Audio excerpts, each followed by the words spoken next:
Look, Bumble knows you're exhausted by dating. All the must not take yourself too seriously and 6'1" since that matters. And what do I even say other than hey? Well, that's why they're introducing an all-new Bumble with exciting features to make compatibility easier, starting the chat better, and dating safer. They've changed, so you don't have to. Download the new Bumble now.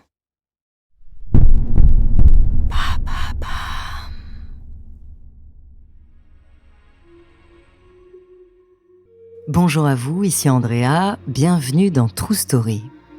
En ce mois de mars, marqué par la Journée internationale des droits des femmes, je vais vous parler d'une d'entre elles dont la vie mouvementée et les démons ont pu être dépassés par l'écriture. Écrivaine et réalisatrice française, son style écorché et trash a été pour elle un exutoire et pour de nombreux lecteurs un choc et une révélation. Son nom, Virginie Despentes. Derrière sa plume féministe, découvrez sa true story.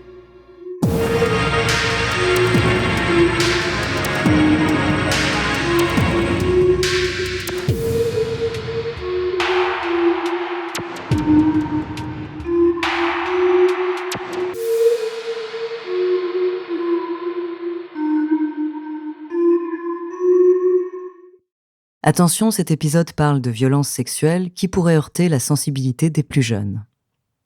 Mais avant de commencer à vous raconter cette histoire extraordinaire, laissez-moi vous présenter notre partenaire. Nancy, 1969. C'est l'année de naissance de Virginie, qui s'appelle encore Virginie Daget. Chez elle, on chante l'Internationale en famille, on milite, on se bat pour des droits syndicaux. Ses parents sont très jeunes, très engagés. Ils l'amènent sur les piquets de grève et lui apprennent à regarder la société avec une grille de lecture politique. C'est quelque chose qui ne la quittera jamais, cette conscience de classe, ce nécessaire éveil permanent face à ce qui nous arrive.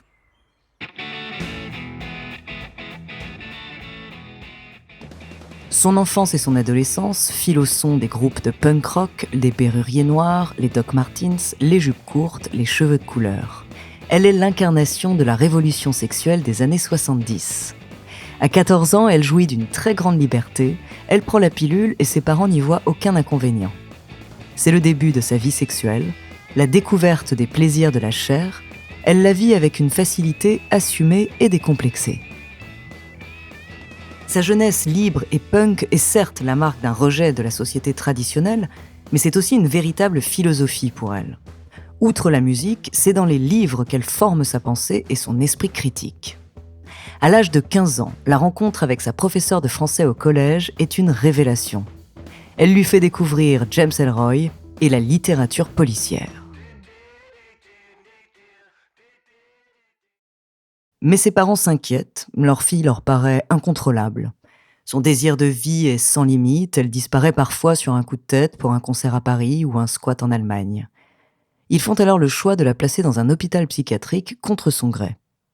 Elle y passe 2 mois durant sa 15e année, et dès sa sortie, son objectif est clair, obtenir son bac et partir. Mais sa fuite du domicile est aussi due à un autre événement traumatisant.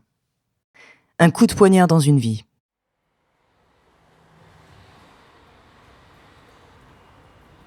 En 1986, elle rentre d'un concert dans l'Ouest parisien, et comme cela se faisait sans doute plus à l'époque, elle décide de rentrer en stop avec une amie. Une voiture s'arrête avec des garçons, une hésitation la traverse, mais elle monte. Une fois dans la voiture, elle réalise qu'elle n'aurait pas dû y entrer. Elle sent le danger arriver, mais elle se dit que si elle reste sympa, sociable, alors peut-être que tout se passera bien. La voiture les emmène dans un coin sombre, elle comprend ce qui va se passer. Soudain, c'est la sidération. Elle est violée cette nuit-là, à l'âge de 17 ans. Plus tard, elle raconte qu'elle portait sur elle un couteau, mais qu'elle ne s'en est pas servie. Elle s'est longtemps interrogée sur le pourquoi. Sûrement parce que quand on voit la mort si proche, c'est l'instinct de survie qui prime. Si elle avait sorti son couteau, les agresseurs auraient pu le retourner contre elle. En 1986, en pleine adolescence, Elle se retrouve alors seule face à ce viol.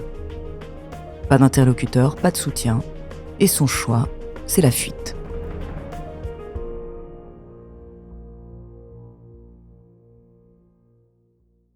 La voilà alors partie pour Lyon, où elle s'inscrit dans une école de cinéma. Mais l'école, elle la fréquente de moins en moins pendant qu'elle sombre de plus en plus dans l'alcool.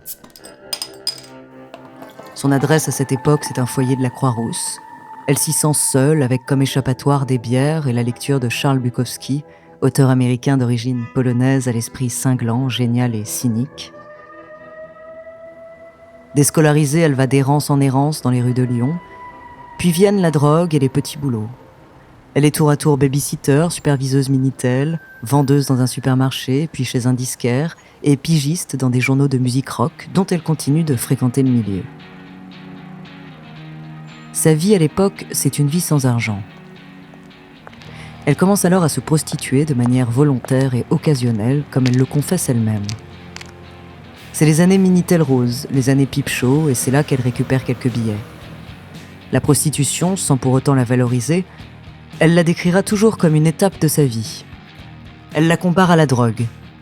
Au début, on y trouve une aide pour vivre, pour survivre, puis petit à petit, c'est le basculement dans la dépendance et dans la destruction. Mais elle refuse l'image qu'on véhicule habituellement sur la prostitution et affirme qu'elle ne se prostitue ni par vice, ni parce qu'elle est une victime. Plus tard, dans son livre King Kong Theory, qui est à la fois un essai et une autobiographie, elle dira de cette époque « La prostitution a été une étape cruciale, dans mon cas, de reconstruction après le viol. Une entreprise de dédommagement billet après billet de ce qui m'avait été pris par la brutalité. » En 1992, elle a 23 ans et est soudainement atteinte d'un eczéma généralisé. Il lui faut du repos et un exutoire. Elle se rend dans la maison de ses parents, laissée vide pendant les vacances, et c'est là qu'elle commence sa première écriture. Ce sera « Baise-moi ». Une libération pour elle, un choc et une révélation pour le public qui va la découvrir peu à peu dans l'année qui vient. Ce geste d'écriture lui vient de l'urgence à parler de ce viol. C'est d'ailleurs la première scène du livre. Elle écrit son livre en un mois, avec pour héroïne Manu, fruit de l'imagination de l'autrice, mais surtout véhicule de son traumatisme. Comme elle, Manu s'est fait violer et reste sidérée. Après ce séjour d'écriture, Virginie rejoint Paris et s'installe dans un squat parisien. Elle évolue toujours dans le milieu post-punk, son livre circule sous le manteau, mais 9 maisons d'édition refusent de le publier. Son style trash, abrupt, violent et en colère rend les professionnels frileux.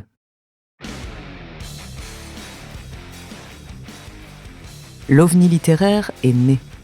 C'est vrai que son style en étonne plus d'un, ses phrases ne sont pas au service de l'élégance littéraire, mais de l'expression de la pensée dans sa forme la plus vive, la plus tranchante, la plus brute. Ces personnages féminins aussi dénotent. Ils sont violents, ils sont en rage et sexuellement désinhibés. Ces thèmes, enfin, le viol, la révolution sexuelle, les injonctions faites aux femmes, la liberté.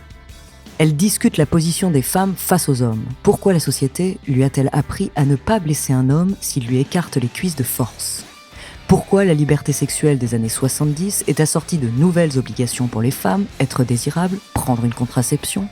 Elle rue dans les brancards, elle est l'une des passeuses majeures de ces sujets-là au début des années 1990. En 1994, elle est alors vendeuse au rayon librairie de Virgin Megastore des Champs-Élysées.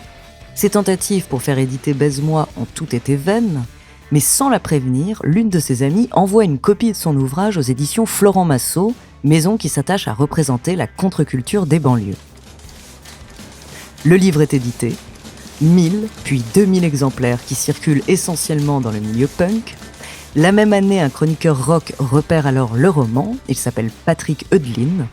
Sa critique fascinante arrive aux oreilles de Thierry Ardisson, qui subjugué en fait la promotion dans son émission Paris Dernière, diffusée sur la chaîne télé Paris Première. La vente du livre explose, 40 000 exemplaires. Qu'est-ce que tu racontes dans ce livre ? C'est une histoire de deux filles, puis elles font des tours. Qu'est-ce qu'elles font ? Elles font des tours, elles se rencontrent, après elles boivent des coups, elles tuent des gens, elles font plein de trucs, quoi. Ouais. Voilà. Ensuite, c'est le journaliste Laurent Chalumeau qui fait la promo de son livre dans Nulle part ailleurs, émission du soir de Canal+, la plus vue dans ces années-là, et c'est alors une percée à des centaines de milliers d'exemplaires. Le phénomène est lancé. Entre-temps, Virginie s'est choisi un pseudo. Lien entre son ancienne et sa nouvelle vie, ce sera Virginie Despentes, en souvenir des Pentes de la Croix-Rousse de Lyon, où elle a vécu ses années de prostitution.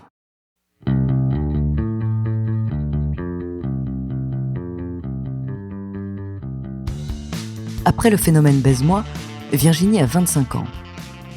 Elle continue dans son style vif et dénonciateur avec son deuxième roman, Les Chiennes savantes, puis son troisième en 1998, Les Jolies choses.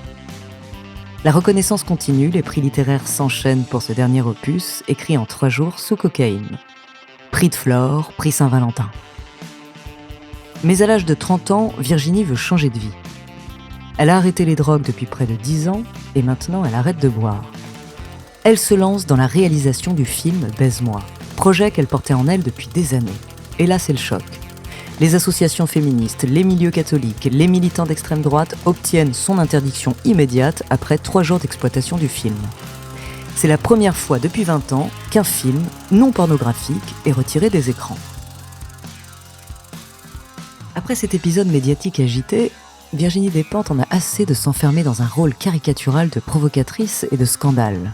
Elle veut de la sincérité toujours et de l'apaisement aussi. Elle, qui a toujours des comptes à régler avec les hommes, elle est devenue lesbienne à 35 ans, comme elle se plaît à le déclarer.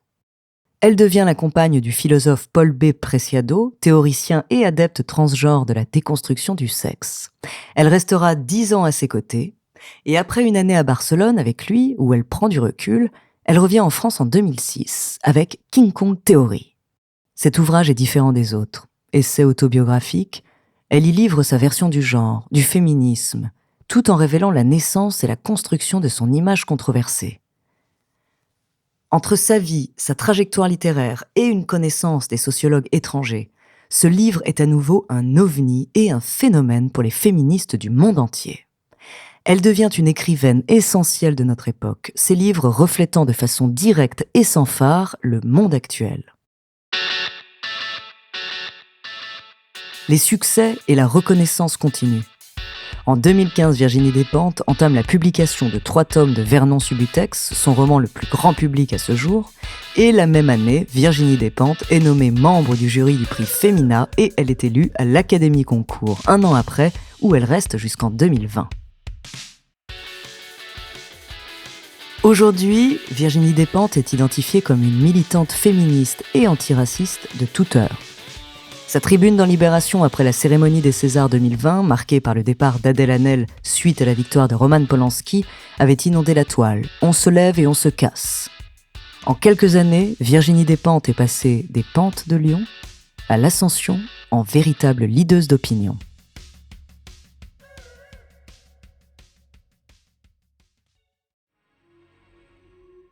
Merci d'avoir écouté cet épisode de True Story.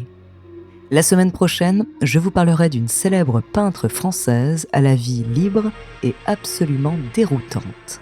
En attendant, n'hésitez pas à nous faire part d'histoires que vous aimeriez entendre sur votre plateforme d'écoute préférée ou alors via la page Instagram ou Twitter de Bababam.